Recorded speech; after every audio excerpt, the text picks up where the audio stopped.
The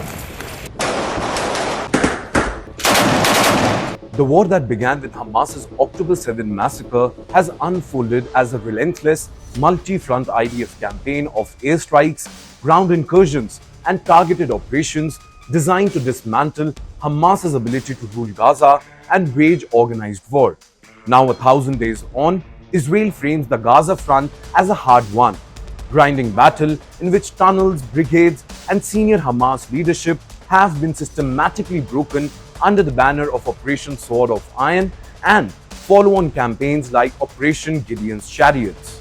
So in today's edition of From the News Desk, we will take a closer look at the 1,000 days of IDF campaign against Hamas, what Israeli Defense Forces achieved, and most importantly, how they managed to cripple Hamas's infrastructure. At dawn of October 7, 2023, Hamas and its allied groups launched the Al-Aqsa Flood Offensive, firing thousands of rockets into southern and central Israel while simultaneously infiltrated by land, sea, and air using motorized paragliders.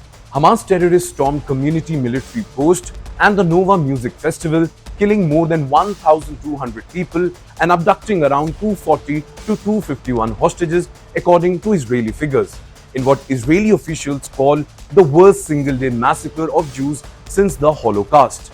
Well, the attack caught Israel's defenses off guard, and Hamas overran IDF positions, police stations, filmed atrocities, and dragged captives back to Gaza, ensuring the psychological shock was as central to the operation as its military gains.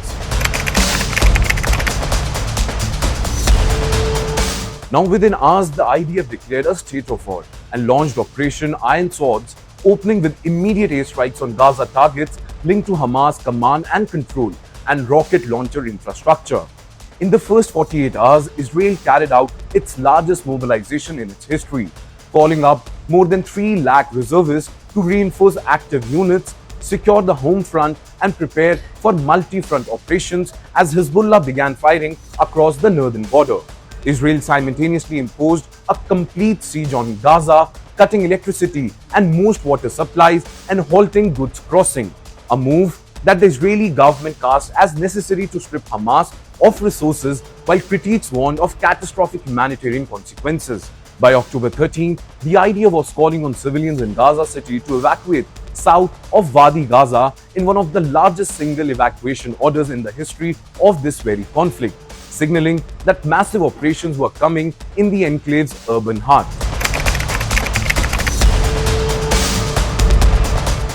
Throughout October and November 2023, the Gaza sky became the main battlefield, with sustained waves of Israeli airstrikes targeting Hamas headquarters, weapon depots, and the entrance shafts to its tunnel network beneath homes, mosques, and even hospitals. The IDF's stated aim was to dismantle Hamas's military infrastructure while degrading its ability to fire rockets and move forces above ground, even as strikes caused extensive destruction and civilian casualties in densely populated neighborhoods. Now, by early November, Israeli forces said they had effectively split Gaza into northern and southern sectors and encircled Gaza City using firepower and armored thrust guided by aerial surveillance to isolate Hamas units.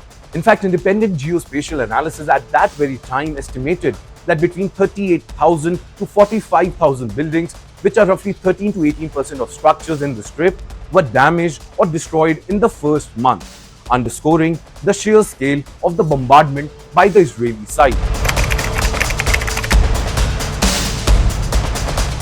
Now, on October 26, 27, 2023, IDF tanks crossed into northern Gaza and internet and communication were cut for more than 30 hours, marking the formal start of the ground offensive. Well, the initial incursions expanded into systematic urban campaign. Infantry, armor, and engineers advanced behind massive air and artillery support, clearing neighborhoods, searching for tunnels and improvised explosive devices, and fighting house to house against fighters embedded among civilians as per Israel.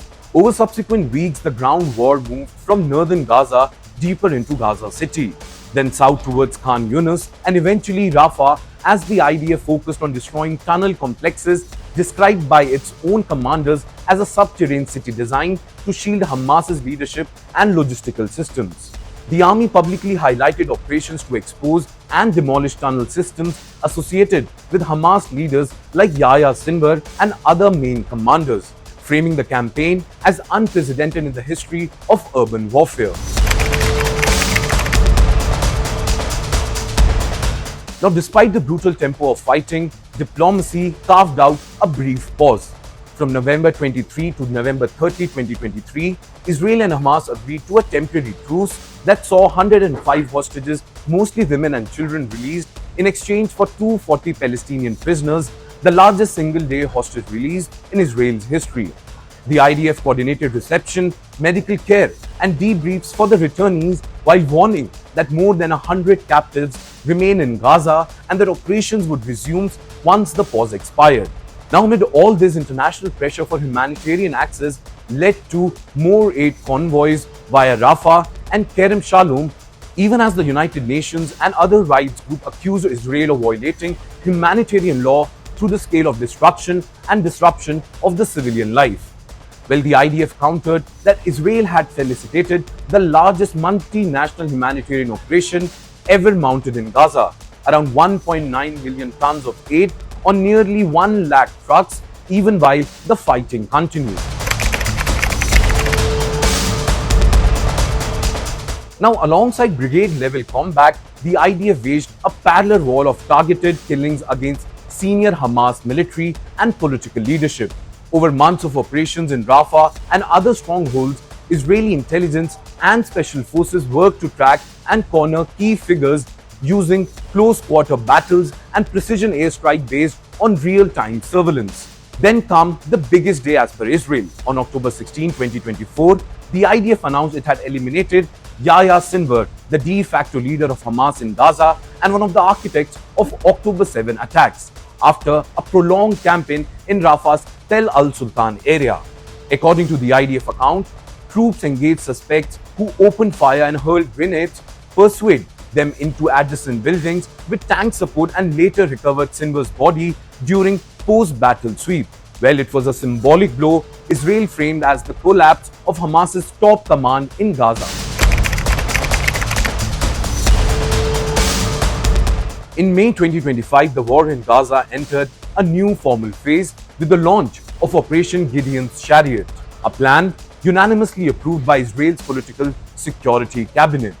Well, the official description stated the goal as defeat and subdue Hamas in Gaza, destroy its military and governmental capabilities, and create intense pressure to secure the release of remaining hostages. Under Operation Gideon's Chariot, the IDF reinforced maneuver forces by land, air and sea, and placed heavy emphasis on engineering units to neutralize explosives, demolish fortified structures, and systematically clear the tunnel networks, while maintaining a proactive envelope for the IDF troops.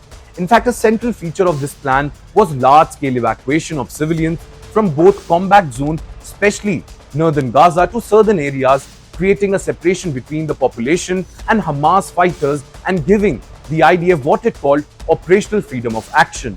Unlike previous campaigns, Israeli planners explicitly envisaged remainings in the clear area, following what they termed the Rafah model, to prevent Hamas's return and integrate those zones into a broader security belt around the Strip.